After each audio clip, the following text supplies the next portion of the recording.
이번 시간에는 Internal and Marginal Adaptation에 대해서 알아보기로 하겠습니다.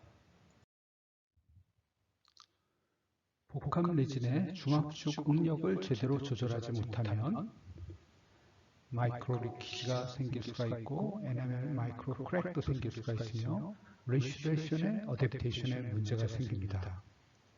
또한 수돗물에 마지널 로스가 생길 수가 있고 또 세컨데리 케어스도 발생할 수가 있습니다.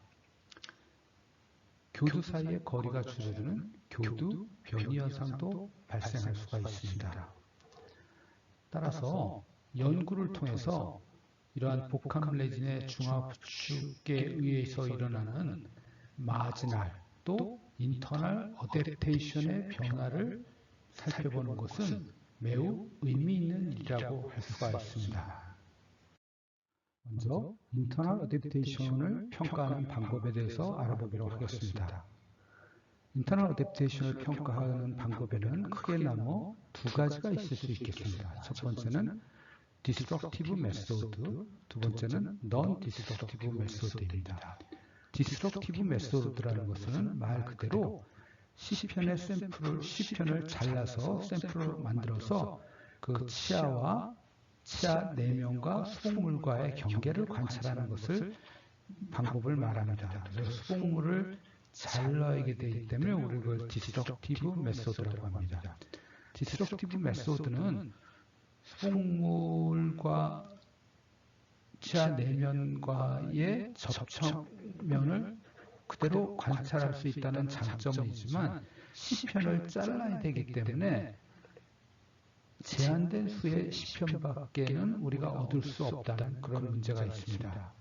어댑테이션이 생기는 것은 치아 전면에서 생겨나는 건데 어떤 한두 개의 단면만 가지고 그 디스럽티브한 정도를 평가하는 것은 문제가 있을 수가 있습니다.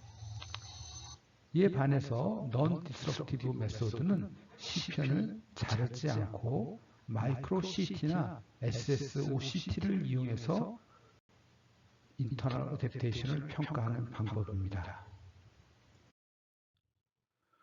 우선 마이크로 CT를 이용해서 인터널 어댑테이션을 측정하는 방법에 대해서 알아보겠습니다. 마이크로 CT를 이용하는 방법은 질산은을 치아와 수복물 사이에 생긴 갭에 통과시켜서 그것을 마이크로 CT로 찍어서 질산은이 나타나는 부위를 참고하여 그 갭을, 인터널 갭을 측정하는 방법입니다. 간단한 실험을 통해서 이 방법에 대해서 알아보기로 하겠습니다. 먼저 크라운에 클래스 1 캐비티를 수복한 예입니다. 클래스 1에 클래스 1 캐비티를 수복한 후 1구는 레진 필링을 하는데 접착제 없이 레진 필링을 했습니다. 2구는 접착제는 했지만 그 베이스 없이 그 접착제를 한 후 복합 레진을 충전했습니다. 3구는 글래스 사이너와 베이스를 하고 그 레진 필링, 접착제를 이용해서 레진 필링을 했습니다. 각각이 마이크로 CT를 이용한 인터널 어댑테이션을 측정했을 때 어떤 변화를 보이는지 알아보도록 합시다. 앞에와 같이 샘플을 만든 후 이와 같은 통에 질산은 용액을 넣고 C편을 이 안에 3일 동안 압력을 가한 상태에서 위치시킵니다. 사용하는 질산은 용액은 25%를 사용합니다. 그 후 마이크로 CT를 이용해서 치아와 수복물 사이의 갭 사이로 침투한 질산은 용액을 관측하여서 인터널 어댑테이션을 측정합니다. 또한 추잉 시뮬레이터를 이용해서 추잉과 다음에 서머사이클린을 동시에 작용시켜서 이러한 튜잉 시뮬레이션 후에 인터널 어댑테이션이 어떻게 변하는지도 역시 측정을 할 수가 있습니다. 전체적인 순서를 다시 한번 보면 먼저 C편을 제작하고 그 다음에 마이크로 CT 촬영을 하고요. 그 후 질산은용액을 침투시키고 나서 다시 마이크로 CT를 촬영을 하고 그 다음에 서모 미케니컬 로딩 후 다시 질산은용액을 침투시켜서 다시 마이크로 CT를 촬영을 합니다. 그러면 서모 미케니컬 로딩 전후에 마이크로 CT 상을 비교함으로써 그 질산은이 서머사이클린 전후 어떻게 변하는지를 우리가 알 수 있고요. 그 다음에 마이크로 CT를 질산을 침투시키기 전후에 마이크로 CT 상을 비교함으로써 그 갭 사이로 질산은이 어떻게 침투했는지를 정확하게 우리가 알 수가 있습니다. 자, 그럼 컨트롤군요. 즉 본딩 에이전트 없이 복합 레진을 충전했을 때 어떻게 변하는지 봅시다. 이 사진은 질산은을 넣지 않고 찍은 사진이고요. 이 사진은 질산은을 넣고 찍은 사진입니다. 그리고 나서 세 번째 사진은 서모 미케니컬 로딩을 돌린 후 찍은 사진입니다. 검게 보이는 것이 질산은이 침투에 들어간 것을 나타내고 있습니다. 여기 보시면 질산은이 인터널 갭 쪽으로 많이 침투하고 있는 것을 볼 수가 있고요. 서모 미케니컬 로딩 후에는 더 많이 침투하고 있는 것을 볼 수가 있습니다. 글래스아이노마 베이스를 하고 나서 레진 필링을 한 군에 대한 결과를 보겠습니다. 이 사진은 아직 질산은을 통과시키지 않은 사진이고 이 사진은 질산은을 두고 질산운을 처리하고 찍은 사진이고 세 번째 사진은 추가적으로 서모 미케니컬 로딩을 한 후에 한 사진입니다. 글래스아이노마 베이스를 한 경우에 질산은을 넣으면 굉장히 많은 하부가 질산은에 의해서 침투를 받는 것을 볼 수가 있습니다. 그 이유는 글래스아이노마가 그 복합 레진에 비해서 하이드로필릭한 성질을 갖고 있기 때문에 질산의 용액에 대한 그런 질산의 용액에 의해서 쉽게 이제 침투를 받기 때문에 이러한 결과가 나온 것이라고 할 수가 있습니다. 서모 미케니컬을 추가적으로 하면은 약간 더 증가된 질산은이 증가하게 그 질산의 침투가 조금 더 증가한 것을 볼 수가 있습니다. 마지막으로 베이스 없이 복합 레진만을 한 것에 대해서 알아보도록 하겠습니다. 첫 번째 사진은 질산을 넣지 않고 찍은 사진이고 두 번째 사진은 질산을 처리하고 찍은 사진이고 세 번째 사진은 추가적으로 서모 미케니컬 로딩을 한 후 찍은 마이크로 CT 사진입니다. 자, 질산을 넣었어도 복합 레진과 질산은 사이에 어떤 질산이 침투하지 못하는 라인이 존재하고 있는 것을 알 수가 있습니다. 추가적으로 서머사이클린을 하면은 두 번째 그림에 비해서 약간 더 질산이 침투한 것을 볼 수가 있는데 이렇게 저별 사진보다는 이것을 이제 더 고별로 확대해서 실제적으로 흑화도가 얼마나 증가했는지 이제 자동적으로 계산할 수가 있거든요. 그렇게 해서 질산이 얼마나 더 침투했는지를 평가를 하게 되는 것입니다. 이 사진처럼 이제 그 밑에 부분을 이제 앞에 사진은 이제 대략적으로 제가 보여주기 위해서 그렇게 이제 저배열로 찍은 사진이고요. 각각에 대해서 단면을 흑화도로 표시를 해서 얼마 이상의 흑화도가 나올 경우에 우리가 이것을 갭으로 간주를 하는 거거든요. 그렇게 해서 갭이 얼마나 되는지를 이제 측정을 할 수가 있습니다. 그래서 앞에와 같은 흑화도 계산을 통해서 질산은이 얼마나 침투에 들어갔는지를 알 수 있습니다. 아래편은 전체 88월 길이에서 질산은이 침투한 길이의 이제 그 비율을 정리한 표입니다. 그래서 보니까 먼저 서머 미케니컬 로드 전에 그 제일 그 질산은이 침투가 적었던 것이 그 2군입니다. 그 접착제도 하고 복합레진도 충천한 군에서 제일 낮았고요. 그 서머사이클린을 준 후에도 역시 다른 군들보다 제일 낮았습니다. 컨트롤군과 그룹 1군, 그룹 1군, 그러니까 컨트롤군은 접착제를 하지 않고 복합레진을 충전한 군, 1군은 글라이사이드와 베이스라고 점착제를 충전한 군에서 보면은 통계학적으로는 차이가 없었습니다. 둘 다 많이 그 질산은이 그 치아와 1군일 경우에는 글라이사이드와 사이에 많이 집단이 침착된 것을 알 수가 있고요. 컨트롤군은 치아와 복합레진 사이에 집단이 많이 침투된 것을 볼 수가 있었습니다. 미케니컬 로딩 전후에 질산은의 볼륨 디퍼런스를 보면은 컨트롤군이 제일 높은 것을 볼 수가 있습니다.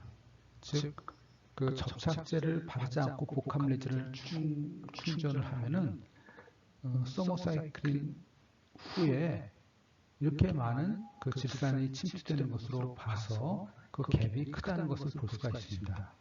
재미있는 것은 아까 1군, 즉 글라이사이드와 베이스를 한 군은 서머사이클링 전에는 이제 질산의 침투가 많았지만 추가적인 서머사이클링을 통해서 질산은이 추가적으로 유입되는 양은 상대적으로 다른 군에 비해서 작은 것을 볼 수가 있습니다. 그러면 2014년도에 우리과에서 나온 논문을 통해서 과연 복합레진의 중합수축이 인터널 어댑테이션에 영향을 미치는지, 또 마이크로CT를 이용한 인터널 어댑테이션을 측정하는 방법이 기존의 디스트럭티브 메소드를 대체할 수 있는지에 대해서 알아보도록 하겠습니다. 이 연구에서는 중합수축량과 중합수축력 그리고 인터널 어댑테이션 간의 상관관계가 있는지 연구하였습니다. 그리고 인터널 어댑테이션을 측정하기 위해서 표준 1급 와동을 형성하고 복합레진을 충전한 후 60만 번의 서머사이클린 전후에 인터널 어댑테이션을 측정하였습니다. 그리고 기존의 디스트럭티브 메소드를 이용해서 인터널 어댑테이션을 측정하는 방법, 여기서는 %RP라고 했습니다. 이것과 이제 새로 시도하는 방법, 마이크로CT와 질산을 이용하는 방법이 서로 어떤지를 비교하였습니다. 여기서는 마이크로CT와 질산을 이용하는 방법을 %SP를 구했습니다.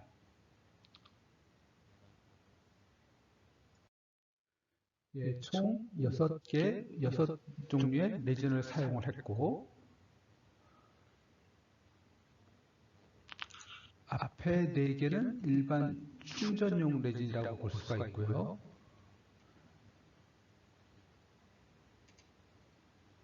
뒤에 2개는 이제 플로블 레진 타입인데,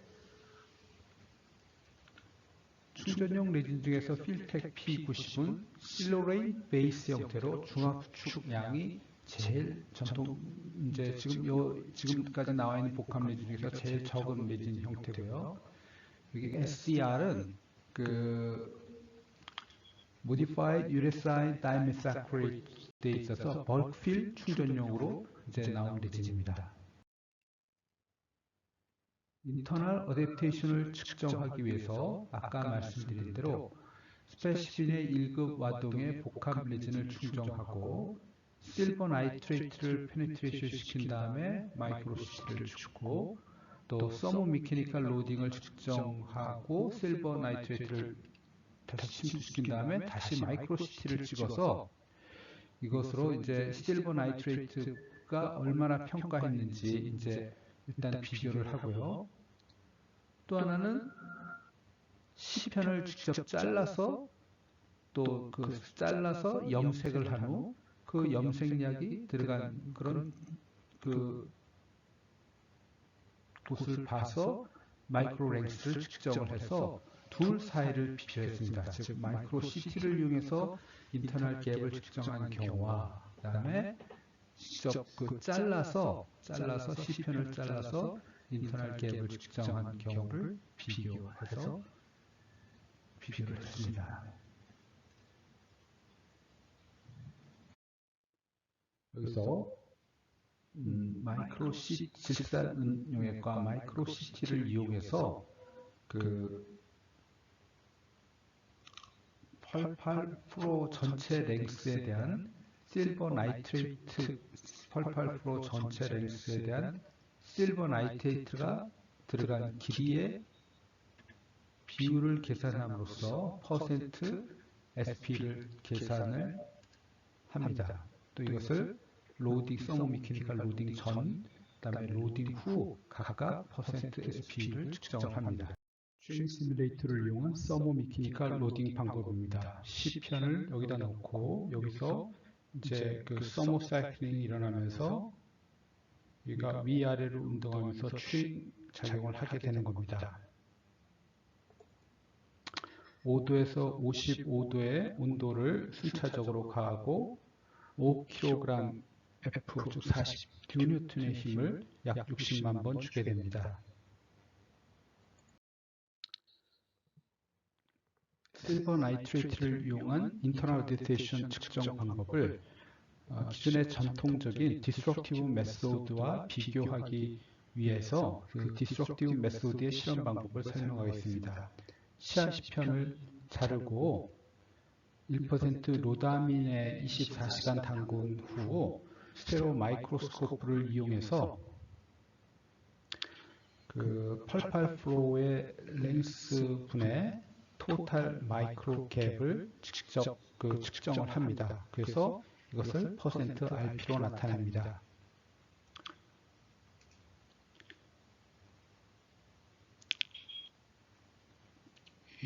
그 토탈 마이크로 갭이 여기서 나타난 토탈 마이크로 갭은 아까 이제 그 우리가 서모 미케니컬 로딩을 가한 C편을 이용해서 하는 거거든요. 그러니까 여기서 보이는 그 토탈 마이크로 갭이라는 것은 실버 나이트레이트 페네트레이션 플러스 로다민 페네트레이션 하는 그 양이 되는 것이라고 할 수 있습니다. 중압수축량을 측정한 결과입니다. 시간에 대해서 얼마나 중압수축이 됐는지를 이제 평가한 것입니다. 중압수축량이 제일 적은 것은 필텍 P90이었습니다. 그 다음이 G350하고 그라디아 다이렉트, 그 다음에 카리스마와 그 다음에 SDR, 그 다음에 제일 많았던 거가 테트릭 플로우로 나타났습니다. 중압수축의 스트레스를 나타내는 그래프입니다. 시간에 대해서 중압수축의 스트레스를 나타난 힘을 보여주고 있습니다. 제일 적게 나타난 게 필텍 P90고 두 번째가 그라디아 다이렉트랑 G350, 세 번째가 SDR이랑 카리스마, 그 다음에 제일 중압수축 로드가 높게 나타난 게 테트릭 플로우였었습니다. 실버 나이트레이트가 침투한 것을 서머 미케니컬 로딩 전, 그 다음에 서머 미케니컬 로딩 후를 각각 측정하여 비교하였습니다. 로딩 전, 로딩 후. 실버 페네트레이션의 정도를 서머 미케니컬 전과 후로 표시를 한 것입니다. 화살표 왼쪽 그림은 충전용 레진이고 오른쪽 그림은 프로블 타입의 레진입니다. 보면은 프로블 타입보다 충전용 타입이 실버 페니트레이션이 작은 것을 볼 수가 있고요. 서머 미케니컬 로딩 전, 후도 비슷한 경향을 나타내고 있는 것을 볼 수가 있습니다. 제일 높았던 것은 테트릭 플로우고요. 제일 일반적으로 나타났던 것은 요 세 가지, 그다음에 그라디아 다이렉트, 필텍 G, 90, 그 다음에 G350 이런 것들이 일반적으로 제일 적게 나타났습니다. 마이크로CT 상과 실제로 C편을 잘라서 만든 그 섹션을 비교해 보면은 C편을 자른 것들이 이제 이런 식으로 이제 염색이 됩니다. 그래서 이제 염색이 된 부위가 갭이 이제 있는지를 우리가 이제 이렇게 봐서 알 수가. 기존의 디스트럭티브 메소드에서 나타나는 그런 이제 디펙트를 알아보기 위해서 로다민 페네트레이션의 정도를 측정하는 방법에 대해서 알아보기로 하겠습니다.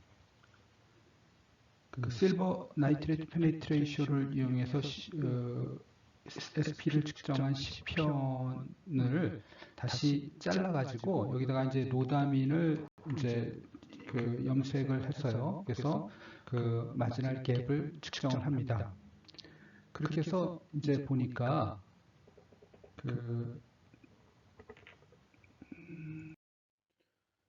그래서 SP와 RP와의 그 correlation analysis를 해보면 둘 사이의 관계는 0.81로서 상당히 높은 편입니다.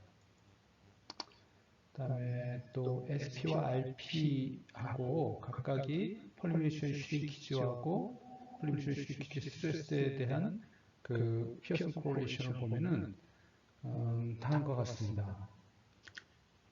대개 그 RP보다는 SP에서 그 피어슨 코릴레이션이 비교적 높게 나타나는 것을 알 수 있습니다. 피어슨 코릴레이션이 높다는 것은 그만큼 더 이제 둘 사이의 관계가 깊다는 것을 의미합니다. 그래서 이렇게 이제 RP와 SP와의 그 코릴레이션, 피어슨 코릴레이션이 높은 거로 봐서 RP를 SP가 대체할 수 있다는 것을 의미를 하는 것이고요. 그다음에 이제 어댑테이션이라는 것이 인터널 어댑테이션이라는 것이 결국 폴리메이션 슈링키지와 관계가 깊다는 것을 의미하고 있습니다. 결론적으로 중압중량과 중압중력 모두 인터널 어댑테이션과 높은 상관관계를 나타내며 인터널 어댑테이션을 위하여 새롭게 도입된 방법은 기존의 방법, 즉 디스트럭티브한 메소드에 비해서 이러한 디스트럭티브 메소드의 단점을 극복할 수 있는 좋은 대안이 되어 수 있을 것으로 생각됩니다. 또 중압측이 적은 복합 렌즈를 사용하는 것이 인터널 어댑테이션을 상승시키는 데 도움을 준다고 할 수가 있습니다. SSOCT에 대해서 알아보도록 하겠습니다. 먼저 여기서 OCT라고 하는 것은 Optical Coherence Tomography의 약자입니다. 우리나라 말로 하면은 광간섭 단층 촬영이라고 그렇게 이제 말하고 있습니다.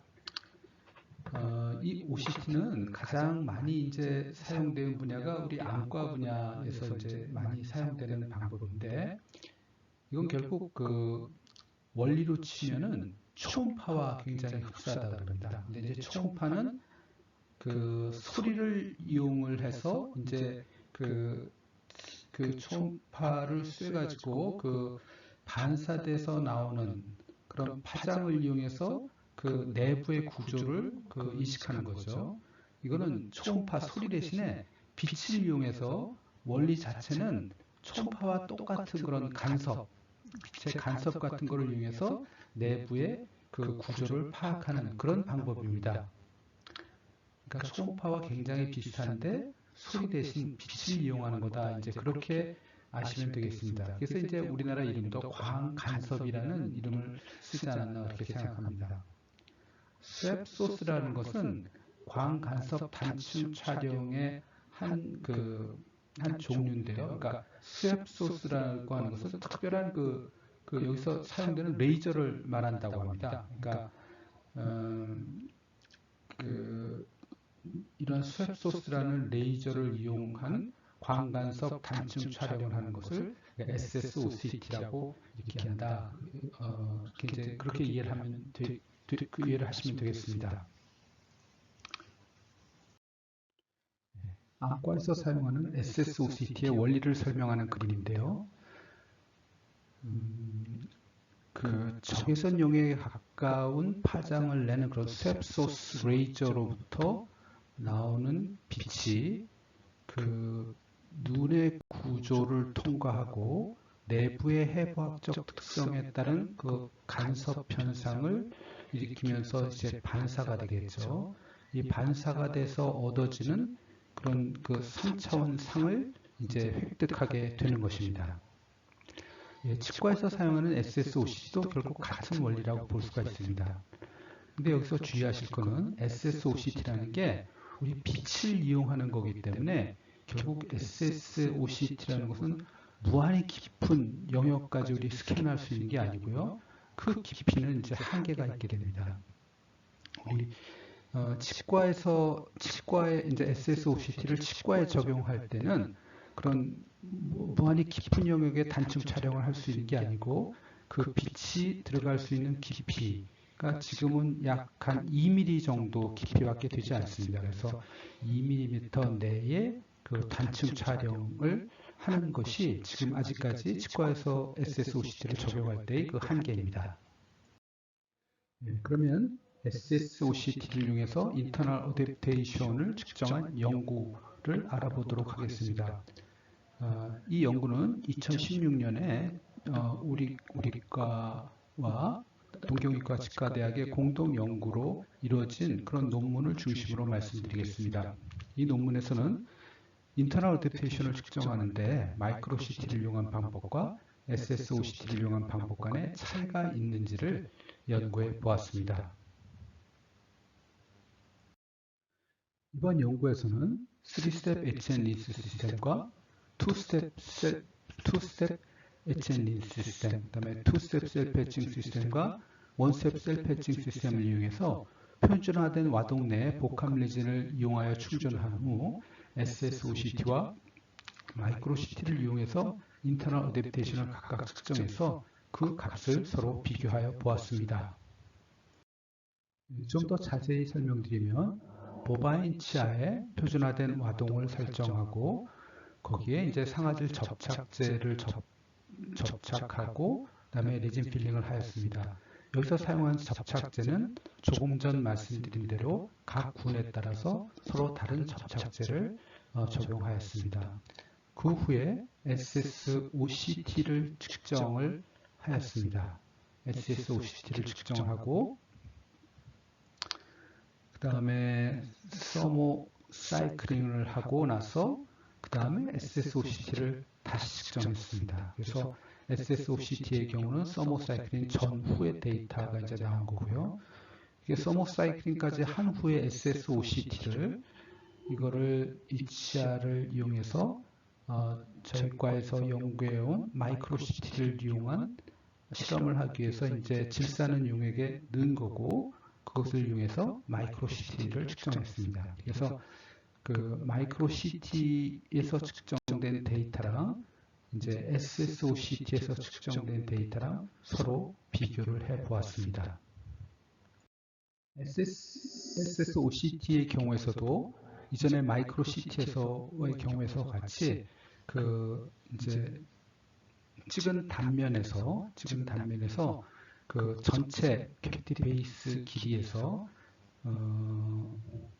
그 디펙트가 나타난 그 길이의 비를 구해서 그 측정을 하였습니다. SSOCT와 마이크로 CT와의 차이점은 뭐냐면 마이크로 CT에서는 그 갭을 보기 위해서 질산은을 침투시켰잖아요.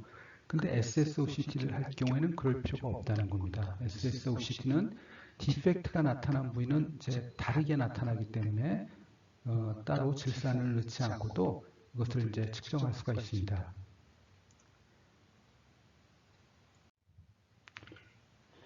이것이 이제 SSOCT를 찍은 사진인데요. 여기서 이제 하얗게 나타나는 부분이 실제로 이제 디펙트가 나타난 부분을 표시하고 있습니다. 그래서 전체 길이 중에 이렇게 디펙트가 나타난 부분이 얼마나 되는지를 이제 길이를 구해서 이제 계산을 했습니다. 이렇게 이제 하얗게 나타나는 부위가 흑화도로 이제 표시하면 이렇게 이제 차이가 나니까 이제 이러면 이런 흑화도 이상에서 이상 부위를 하얗게 나타나는 니크가 나타나는 디펙트가 나타나는 부위라고 정의하고 전체적인 이제 거리를 전체적인 그 영역을 측정한 다음에 계산을 하게 하면 이런 길이들이 이제 자동적으로 계산돼서 나옵니다. 그렇게 해서 이것이 이제 나타난 결과입니다. 왼쪽이 SSOCT고 오른쪽이 마이크로CT의 경과입니다. SSOCT는 서모미케니컬 로딩 주기 전의 데이터와 준 후의 데이터가 이제 같이 나와 있고요.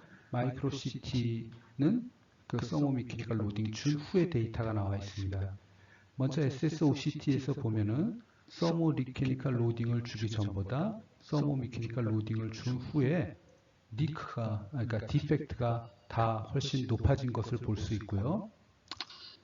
그러니까 요 데이터랑 마이크로 CT와의 데이터를 살펴보면 그 통계학적인 유의성이 여기서도 똑같이 나타나고 있는 것을 볼 수 있습니다. 근데 주의할 점은 마이크로 CT에서 나타난 퍼센트 디펙트보다 그 SSOCT에서 나타나는 퍼센트 디펙트가 훨씬 높게 나타난다는 것을 알 수가 있습니다. 즉, 형태는 아주 흡사하지만 전체적으로 디펙트는 더 SSOCT에서 높게 나타난다는 것을 알 수 있습니다. 그 이유는 아까 말씀드린 대로 SSOCT에서는 디펙트가 있는 부위가 다 나타나기 때문에 상대적으로 그 질산은이 들어간 부위만 측정하는 마이크로CT에 비해서는 이렇게 더 그 비율이 디펙트의 비율이 높게 나타나는 것으로 그렇게 이제 생각이 됩니다. 정리하면은 그 디펙트를 나타내는 퍼센티지는 두 방법 모두에서 그룹 3, 그룹 4, 그룹 1, 그룹 2로 나타났고 두 방법 간에는 아주 높은 일치도를 보였습니다. C팩터에 따라서 인터널 어댑테이션이 어떻게 달라지는가, 또한 중합 중량과 중합 중력은 어떤 영향을 미치는가에 대해서 알아보도록 하겠습니다. 이거는 저희 과와 동경이과치과대학의 공동 연구로 2016년에 발표된 논문을 중심으로 말씀드리겠습니다. 이번 연구에서는 100개의 사람의 치아에 지름 3mm의 와동을 두 가지 깊이, 즉 4mm와 1mm로 형성을 하고, 여기서 4mm하고는 하이시 팩터 그룹이 되겠고 1mm하고는 로시 팩터 그룹이 되겠습니다. 접착제를 바르고 5가지 재료를 이용해서 복합 레진을 충전합니다.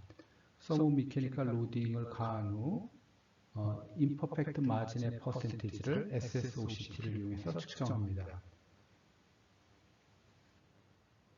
그래서 5가지 복합 레진의 중합 중력과 중합 중량을 측정하고 임퍼펙트 마진과의 연관성을 평가합니다. 또 C팩터와 그 인터널 어댑테이션과의 그 연관성을 평가합니다. 예, 그 모식도를 이용해서 다시 살펴보면 치아 교환면을 평평하게 이제 자르고요. 평평하게 자르고 한 군에는 이제 4mm 와동을 형성하고 다른 군은 1mm 깊이의 와동을 형성합니다. 4mm 와동 형성한 군은 하이시 팩트 군이 될 거고 이거는 로시 팩트 군이 될 겁니다.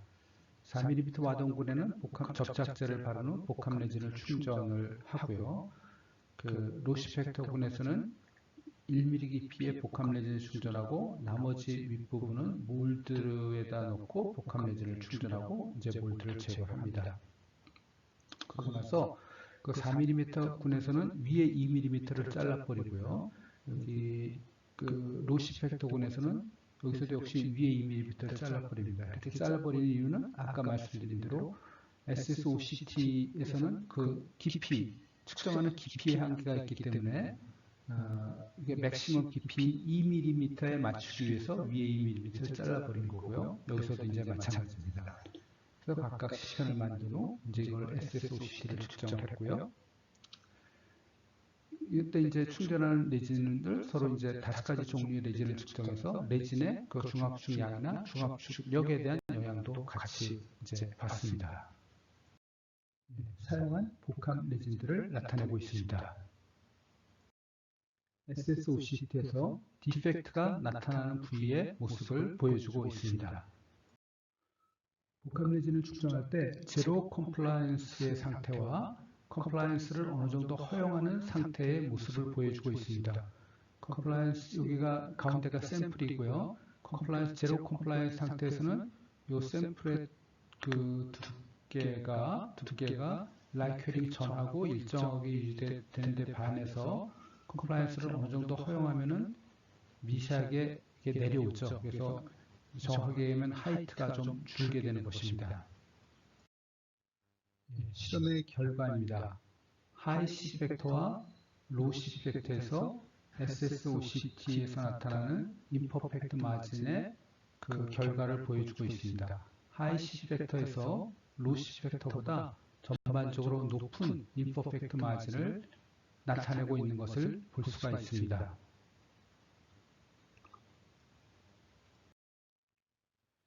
그리고 각각 복합 레진의 이제 중합축 리니어 폴리머리션 휴식 기주와 제로 컴플라이언스 상태와 컴플라이언스를 허용하는 상태에서의 중합축의 응력을 측정을 한 그런 데이터입니다.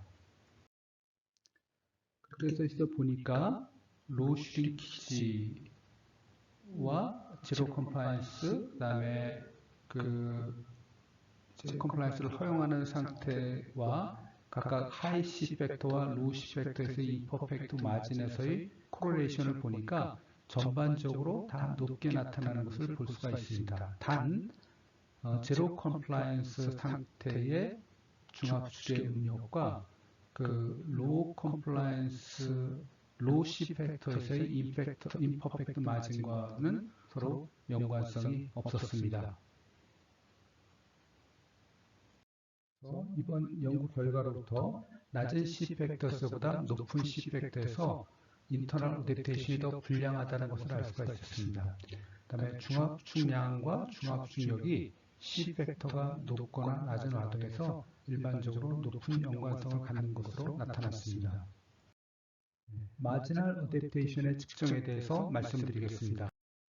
마지널 어댑테이션을 측정하는 가장 전통적인 방법은 임프레션을 떠서 에폭시 캐스트를 만들어서 그 에폭시 캐스트를 이용해서 셈을만 찍어서 그 셈을 이용해서 관측을 하는 것입니다.